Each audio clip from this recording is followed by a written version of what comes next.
नमस्कार, हिंदी साधन चैनल में आप सभी का एक बार फिर से हार्दिक स्वागत है।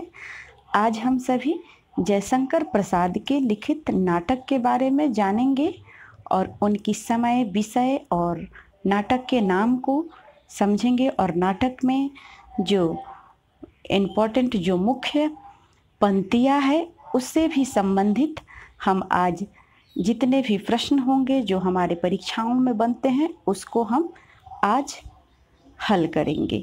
तो वीडियो को अंत तक देखें और वीडियो को लाइक ज़रूर कर दें, हमारे चैनल को सब्सक्राइब कर ले, वीडियो को ज़्यादा से ज़्यादा शेयर करें। तो चले हम शुरू करते हैं। जयशंकर प्रसाद ऐतिहासिक नाटककार के रूप में प्रतिष्ठित है। प्रश्न आपसे पूछा जा सकता है कि जयशंकर प्रसाद किस प्रकार के नाटककार हैं? ऐतिहासिक, मनोवैज्ञानिक, ऑप्शन में और दो हो सकता है। तो आप याद रखेंगे जयशंकर प्रसाद ऐतिहासिक नाटककार के रूप में प्रतिष्ठित है।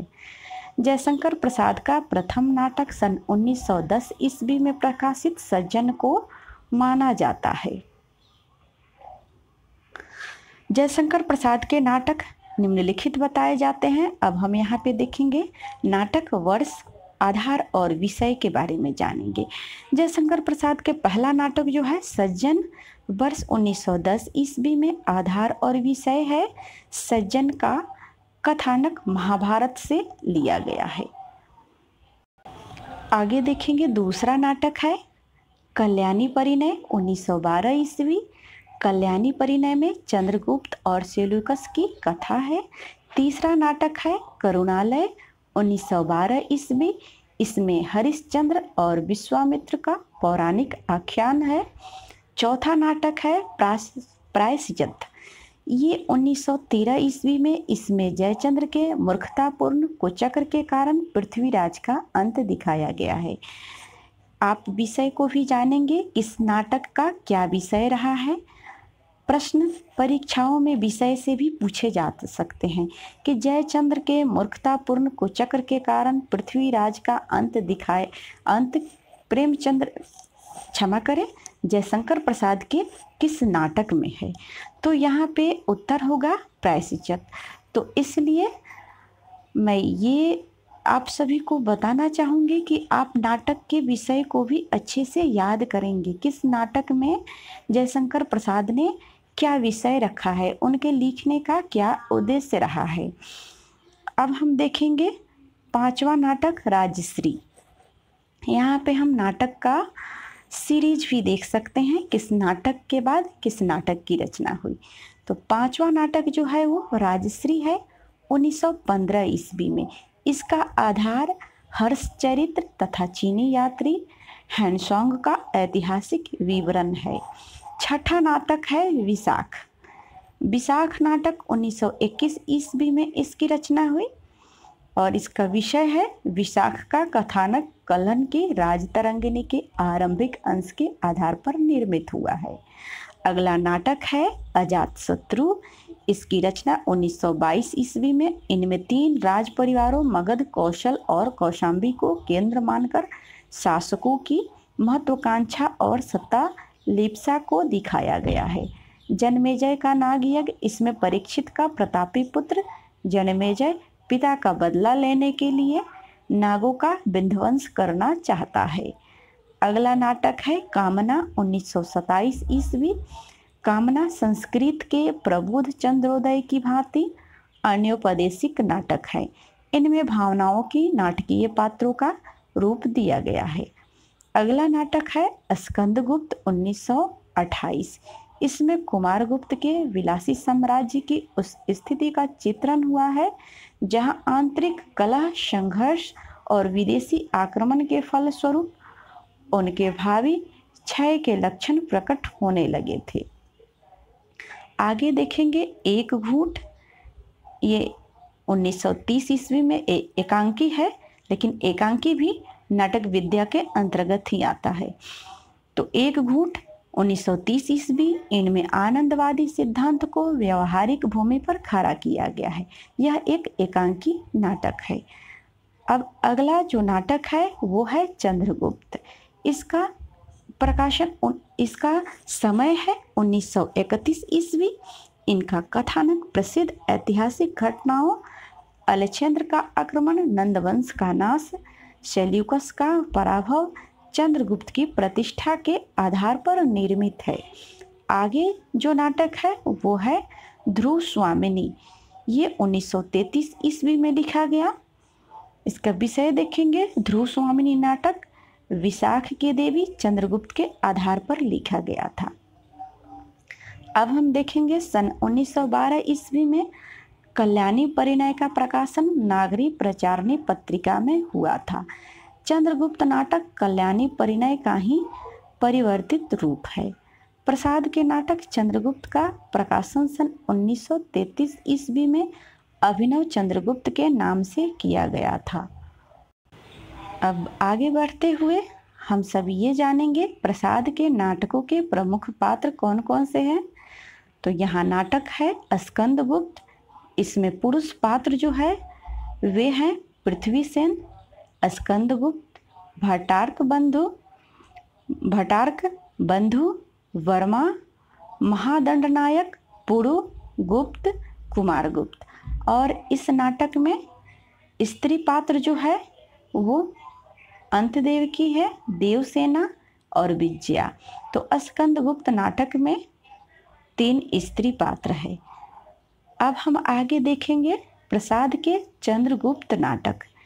चंद्रगुप्त नाटक में जो पुरुष पात्र है वे हैं चंद्रगुप्त, चाणक्य, सकटार, सिहरन, आंभिक, राक्षस, प्रवर्तक, सेल्यूकस।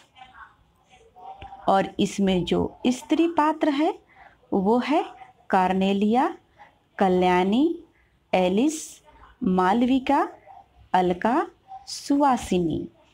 तो स्कंदगुप्त नाटक में 6 स्त्री पात्र है। अब आगे हम देखेंगे ध्रुव स्वामिनी। ध्रुव स्वामिनी चंद्रगुप्त, रामगुप्त, शिखर स्वामी, इसके ये 4 पुरुष पात्र हैं। और इसमें एक ही स्त्री पात्र है। वो नाटक के नाम इसी स्त्री के पात्र के नाम पे रखा गया है, ध्रुव स्वामिनी। तो हमने यहाँ पे देखा जयशंकर प्रसाद के कुछ नाटकों के उनके पात्रों के नाम को भी देखा।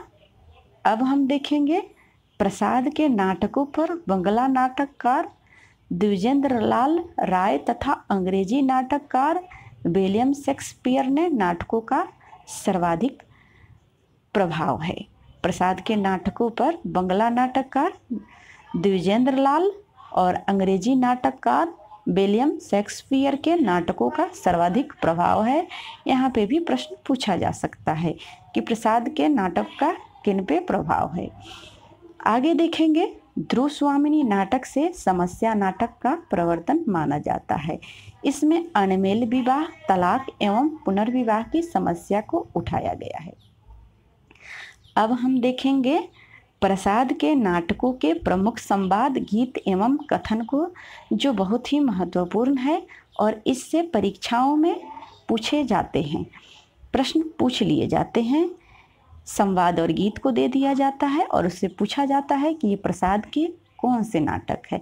तो यहीं पे अगर हम इसको अच्छे से नहीं याद किए हैं तो समस्या होती है, इसलिए आप इसे जरूर याद करेंगे।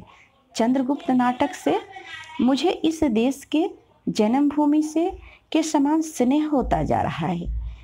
यहाँ के श्यामल कुंज, घने जंगल, सरिताओं की माला पहने हुए शैल श्रेणी, हरी भरी वर्षा, गर्मी की चांदनी, शीतकाल की धूप और भोले कृषक तथा सरला कृषक बालिकाएं बाल्यकाल की सुनी हुई कहानियों की जीवित प्रतिमाएं हैं। यह स्वप्नों का देश है, यह त्याग और ज्ञान का पालना, यह प्रेम की रंगभूमि भारत भूमि क्या भुलाई जा सकती है? कदापि नहीं।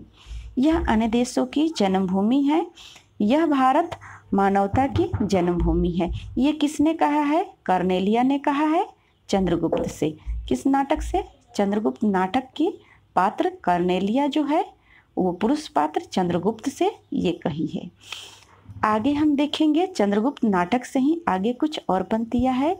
यदि प्रेम ही जीवन का सत्य है तो संसार ज्वालामुखी है, ये कार्नेलिया सुवासिनी से कहती है। इसे भी आप जरूर याद रखेंगे। तीसरा है महत्वाकांक्षा का मोती निष्ठुरता की सीपी में रहता है, ये चाणक्य चंद्रगुप्त से कहते हैं। चौथा, अरुण या मधुमय देश हमारा, जहां पहुंच अनजान क्षितिज को मिलता एक सहारा, यह कार्नेलिया ने कहा है। आगे है हिमाद्री तुंग श्रृंग के प्रबुद्ध शुद्ध भारती, स्वयं प्रभा समुज्ज्वला स्वतंत्रता पुकारती, ये समवेत गायन है। अब हम देखेंगे स्कंदगुप्त नाटक से। स्कंदगुप्त नाटक की कुछ पंक्तियों को यहाँ पर हम देखेंगे। अधिकार सुख कितना मादक और सारहीन होता है, ये किसने कहा है? स्कंदगुप्त का आत्मकथन है। स्कंदगुप्त अपने मन ही मन, उसकी आत्मा ये कह रही है कि अधिकार सुख कितना मादक और सारहीन होता है। तो स्कंदगुप्त नाटक से एक ही पंक्तियाँ बहुत ही महत्वपूर्ण, परीक्षाओं में बार बार आते हैं। आगे है प्रसाद युगीन ऐतिहासिक नाटक। अब हम प्रसाद युग के कुछ ऐतिहासिक नाटक के बारे में जानेंगे। हरिकृष्ण प्रेमी, इनका नाटक रक्षाबंधन 1934 ईस्वी में, पाताल विजय 1936, प्रतिशोध 1937, शिवा साधना 1937। तो हरिकृष्ण प्रेमी प्रसाद युग के ऐतिहासिक नाटककार के अंतर्गत आते हैं। इनके नाटकों को भी आप याद कर लेंगे। चतुर्सेन शास्त्री, इनके जो नाटक है वो है उत्सर्ग 1929 ईस्वी, अमर सिंह राठौर 1923 ईस्वी। अमर सिंह राठौर ये उन नाटक के नाम है। आगे है उदय शंकर भट्ट, इनकी जो नाटक है वो है चंद्रगुप्त मौर्य 1931, विक्रमादित्य 1929, दाहर अथवा सिंध पतन 1933, अम्बा 1935। आगे आने कुछ नाटककारों को देखेंगे। चंद्रगुप्त विद्यालंकार, इनका नाटक है अशोक 1935, रेवा 1935। बद्रीनाथ भट्ट, दुर्गावती 1925, चंद्रगुप्त 1915। प्रेमचंद्र का नाटक है करबला 1928। प्रेमचंद्र की नाटक करबला ऑप्शन में आपको परीक्षाओं में ऐसे मिल सकता है, करबला किस विधा की रचना है? प्रेमचंद्र की रचनाओं में ये किस विधा की रचना है? या इसे कई तरह से भी पूछे जा सकते हैं, इसलिए आप याद रखेंगे प्रेमचंद्र का नाटक है वो करबला। आगे है गोविंद वल्लभ पंत, इनकी जो नाटक है राजमुकुट 1935, वरमाला ये 1925। जगन्नाथ प्रसाद मिलिंद, इनका नाटक है प्रताप प्रतिज्ञा 1929। पांडे बेचन शर्मा उग्र, इनका नाटक है महात्मा ईसा। राम वृक्ष बेनीपुरी, इनका नाटक आम्रपाली। तो आज के लिए बस इतना ही। वीडियो को ज़्यादा से ज़्यादा शेयर करें, लाइक कर लें।